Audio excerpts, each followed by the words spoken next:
nécessaire pour notre croissance. Il commence ce chapitre, ou alors cette portion d'écriture en disant « Je suis l'Éternel ». Il veut absolument ici marquer dans l'esprit des lecteurs et de son peuple quelque chose de fondamental sur laquelle il ne veut pas tergiverser. C'est l'identité, son identité, c'est qu'il est réellement. Quand il dit « Je suis l'Éternel », il dit « Je suis l'Éternel, je ne change pas ». Vous savez, nous avons fait plus ou moins le français. On a fait à l'école. Maintenant, aujourd'hui, beaucoup de notions sont devenues beaucoup plus pratiques. On a perdu cette théorie. Donc, ça veut dire qu'il y a des choses que nous avons oubliées. Mais vous savez, quand vous rencontrez comment dirais-je, dans une structure textuelle et que vous voyez un groupe nominal, si vous y apportez un peu de l'analyse, vous allez vous rendre compte, comme si on dit par exemple Libreville, virgule, Label. En fait, Label, qui est donc en opposition à Libreville, constitue ici, en fait, le groupe nominal, mais qui aussi, Label, veut aussi parler de Libreville. S'il dit « Je suis l'Éternel », virgule, je ne change pas. Considérons que on pouvait enlever « Je suis l'Éternel » et garder « Je ne change pas » comme étant le nom de l'Éternel. Donc l'Éternel dans l'explication aussi, surtout dans cette portion d'écriture, veut dire celui qui ne change pas. Même si on peut trouver une autre définition théologique, mais dans le cadre de Malachie qui introduit ici la portion d'écriture, il veut simplement dire celui qui ne change pas dans ce cas. Ça veut dire que la première fois que Dieu introduit, il annonce d'abord et déjà ce qu'il veut dire. Donc la pensée de Dieu qui en découle dépend juste de cette partie de l'écriture. Quand il dit « Je suis l'Éternel », en d'autres termes, ne me mélangez pas avec d'autres dieux. Je suis l'Éternel. Ça veut dire que celui qui ne change jamais. La Bible dit, il est le même hier, aujourd'hui et éternellement. Mais pourquoi dans ce texte expressement, il introduit cette portion d'écriture de ce chapitre en disant, je ne change pas. Pourquoi il dit, je ne change pas? Ça veut dire que ce que j'ai dit avant est aussi valable aujourd'hui. Ce que j'ai prononcé avant, ce que je vous ai demandé de faire, ce que je vous ai déclaré, je ne change pas. Je suis resté le même. En d'autres termes aussi, ce que je fais avec les autres avant vous, je peux le faire encore aujourd'hui. Mais s'il y a un problème, le contexte est historique. Maintenant, je vais quand même essayer, pour tout bon théologien, de pouvoir essayer de donner votre conscience à ce niveau. Malachie est le dernier prophète. Et on le compte parmi les petits prophètes. Mais le contexte de Malachie est plutôt un contexte d'un réveil. Mais en fait, quand le peuple a connu Zorobabel et tout ce monde qui ont construit le temple, la gloire de l'Éternel s'en est manifesté. Ils ont vécu des choses extraordinaires. Et à cette époque, ils sont revenus aux voies de l'Éternel. Il dit, nous avons péché contre l'Éternel et nous devrons en réparer. Et ce jour-là, pendant que la gloire de l'Éternel s'en est manifestée, les gens, le peuple s'est donné à l'Éternel par des offrandes, par des dîmes et par la repentance. Et on voyait, quand vous lisez l'Écriture, il y a, comment dirais-je, des sacrificateurs, des Lévites qui se tenaient devant le peuple avec la loi pour rappeler les voies de l'Éternel. Et tout le monde était émerveillé. Chacun a pris la décision. Première décision, réparation, comment dirais-je, de façon horizontale. Donc la communion fraternelle va être restaurée. Réparation verticale, la communion avec Dieu va être restaurée. Et les gens vont prendre prendre conscience de vivre à nouveau dans un temps de rafraîchissement où les gens qui avaient pris des femmes étrangères devraient délaisser ces femmes. Une réparation totale. Un réveil entré. Ah, je me souviendrai. Et je me souviens encore. Et nous en parlons encore aujourd'hui, Bethany, dans le temps de réveil. Et lorsque nous avons connu les 40 jours de jeûne, les gens ont pris des résolutions fermes de ne plus critiquer ses frères, de ne plus critiquer son pasteur, de ne plus critiquer, de mener une vie exemplaire, une vie modèle dans la maison de Dieu.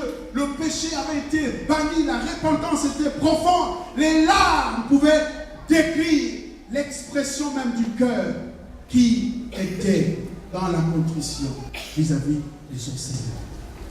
Toutes ces décisions que nous avons prises, il est de ma responsabilité de vous rappeler que ce n'était pas une façon de blaguer, mais c'était des décisions profondément intrinsèques qui venaient du plus profond de notre être.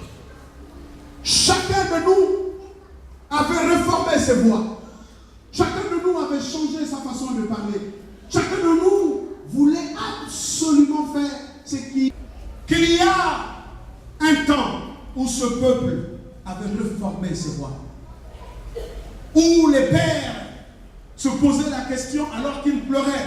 C'était au milieu d'une situation quasiment difficile parce que ceux qui ont connu l'ancien temple pouvaient se souvenir de ce temple et de la gloire qui était dans le premier temple. Alors qu'on était en train ici de rebâtir un nouveau temple, les gens se sont mis à pleurer. Au milieu des acclamations, il y a quelques-uns qui pleuraient et d'autres étaient en train d'acclamer, étaient poussés dans cette euphorie. Parce que justement, c'était deux générations qui s'étaient retrouvées en même temps. Je suis sûr et certain que beaucoup nous ont rejoints. Et aujourd'hui, nous avons certainement beaucoup à se demander si cette flamme s'allume encore, est encore allumée. Dieu parle à son prophète, il dit, je suis l'Éternel. Et ici, l'expression est plus une réprimande et en même temps un étonnement parce qu'il ne comprend pas que ce peuple ait changé tout d'un coup. Alors que, il y a quelque temps, c'était le réveil. Je voudrais qu'on se donne quelques minutes, s'il vous plaît, de réflexion. Et si nous pensons que nous sommes fils aînés, et en même temps, c'est sur nous que la température sur le plan spirituel est prise, comment pensez-vous que nous puissions influencer les autres si déjà nous-mêmes, on a des problèmes? Chaque fois que nous avons mené une réflexion, nous avons aussi pris le temps, en collaboration avec l'esprit démoniaque, passez-moi l'expression, de relativiser ce qui peut nous permettre avec force de pouvoir réformer nos voies. Mais écoutez, en tout temps, c'est ce que Dieu a fait. À l'époque de Noé, Dieu avait suscité Noé pour parler à sa génération. Malheureusement, personne n'avait compris. Je ne veux pas que nous soyons dans ce cas où on parle et on ne prend pas de décision. Alléluia. Alléluia. Et donc, dans ce cas, Malachie essaie de faire un bilan. Allons dans Malachie chapitre 2. Le premier bilan, il dit maintenant. Alors là, il dit maintenant. Maintenant marque ici une conclusion. Il dit maintenant, virgule. Il dit prêtre, ça veut dire sacrificateur. Ce commandement est pour vous. Si vous n'écoutez pas, si vous ne prenez pas à cœur de donner gloire à mon nom, dit l'Éternel, le Maître de l'univers, j'enverrai parmi vous la malédiction et je maudirai vos bénédictions. Il dit oui, je les maudirai parce que vous ne prenez pas cela à cœur. Mais voici, je menace votre descendance et je vous jetterai des excréments au visage, les excréments des victimes que vous sacrifiez, et on vous emportera avec eux. Ça veut dire que vous serez emportés avec eux. Je ne comprends pas, c'est quand même intriguant. Ici on dit on vous emportera avec eux. Et il faut bien que nous essayions de voir quelque chose. Et c'est véritablement intriguant. Mais ici, comprenez que Dieu, ici, par Malachie, essaie de nous dire, il commence par menacer le clergé. Prêtre, sacrificateur, responsable, membre du conseil. Aujourd'hui, nous avons des gens membres du conseil, mais aucune conscience de la responsabilité. Vous pouvez voir un membre du conseil être absent quasiment à toutes les réunions, mais il est quand même membre du conseil. Il a, par engagement solennel devant Dieu, prêté serment de l'être. Et il va être surpris qu'il a des blocages dans la vie. Mais écoutez, ces membres du conseil trouvent quand même du temps dans ce qui est pour eux. Mais quand il s'agit du travail de Dieu, de l'œuvre de Dieu, ils n'ont pas du temps. Il dit, vous n'avez pas pris à cœur de me donner gloire. En d'autres termes, vous avez pris à cœur autre chose. Ça veut dire que quand comment dirais-je, vous honorez d'autres rendez-vous, vous êtes présent ailleurs, vous honorez dans le cadre de votre... Vous savez, écoutez, ni moi, ni mon épouse, ni le docteur Guy qui est là, ni autre membre du ministère, ou encore surveillance apostolique, ne se verra grand devant Dieu. Il faut à chaque fois le réaliser. Quelles que soient les responsabilités que nous avons à l'église, c'est d'abord pour servir. Et donc notre compréhension de ces choses va nous amener à glorifier Dieu. Vous voyez, j'ai le plaisir de reconnaître une chose ici. Par exemple, Tantine Pépé, beaucoup de respect. Cette femme, quelle que soit la réunion, elle est souvent la première. Parmi nous tous, elle est là. Si Tantine Pépé n'est pas à une réunion, on va tous se poser des questions. Mais c'est une résolution. C'est une résolution prise du fait de sa communion avec Dieu. Mais si nous commençons à nous habituer à certaines choses, c'est quand Dieu dit, il ne dit pas que je vais vous maudire. C'est pour ça que vous vous sentez tellement libre. Vous allez ça et là. Oui, il n'a pas dit qu'il va vous maudire. Mais il a dit qu'il va maudire vos bénédictions. D'abord. Parce que les bénédictions que vous avez peuvent vous amener à voir Dieu comme un garçon de course. Vous imaginez un instant que Dieu vous bénisse, que vous avez beaucoup d'argent, est-ce que vous aurez encore du temps pour Dieu? Mais puisque c'est cette bénédiction qui crée, Dieu est jaloux. Cette bénédiction commence à créer la séparation d'avec lui. Il tue d'abord cette bénédiction. Tu reviendras à lui. Si le travail devient un problème où Dieu maintenant va te disputer avec le travail, si Dieu sait qu'il a investi en toi, c'est pas lui qui dit qu'il chérit avec jalousie l'esprit qu'il a mis en nous. Mais dans le travail, il y a un esprit, une portion. Si tu brilles dans ton travail, parce qu'il y a une grâce de Dieu. Mais cet esprit, on ne dit pas qu'il faut être moche dans votre travail. Non. On ne dit pas qu'il faut être incompétent. Non. Ou alors briller par l'absentéisme. Non. On s'est dit en plus, vous devrez savoir d'où vient la source de la force qui vous amène dans votre travail. C'est tout.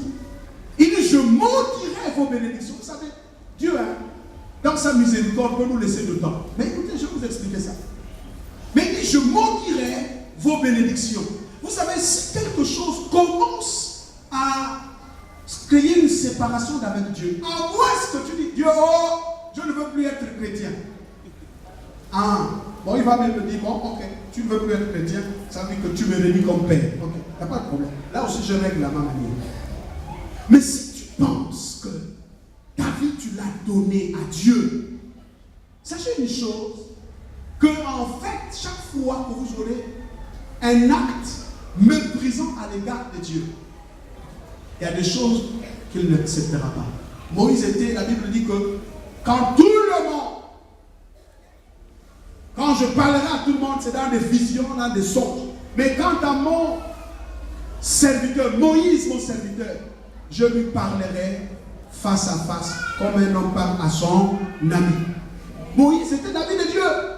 Mais le jour où Dieu a dit à Moïse, Moïse, parle au rocher.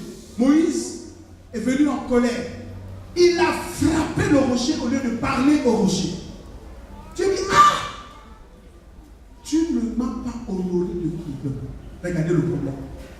Il a parlé, ce même Dieu qui lui a dit parle au rocher. Moïse n'a pas parlé au rocher, il a frappé le rocher. Ce même Dieu a fait sortir quand même l'eau. Frère, les résultats ne veulent pas dire que Dieu est avec nous.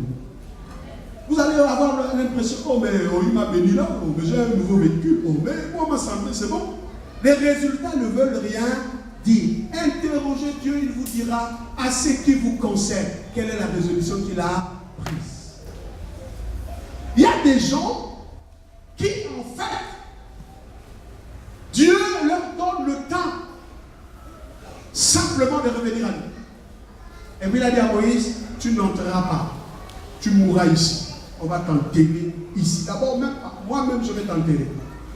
Pour que tu saches que je suis l'Éternel, je ne change pas. Dieu lui-même a organisé les obsèques de Moïse. Il dit, tu vois, il dit, viens. Pour que tu saches que ce que je te dis, je ne t'ai pas montré. Monte sur la montagne. Regarde le pays. Est-ce que tu as vu? Oui, j'ai vu. Il dit, mais tu as vu, mais tu n'entreras pas. C'est ici que je vais t'enterrer. Un homme dans la Bible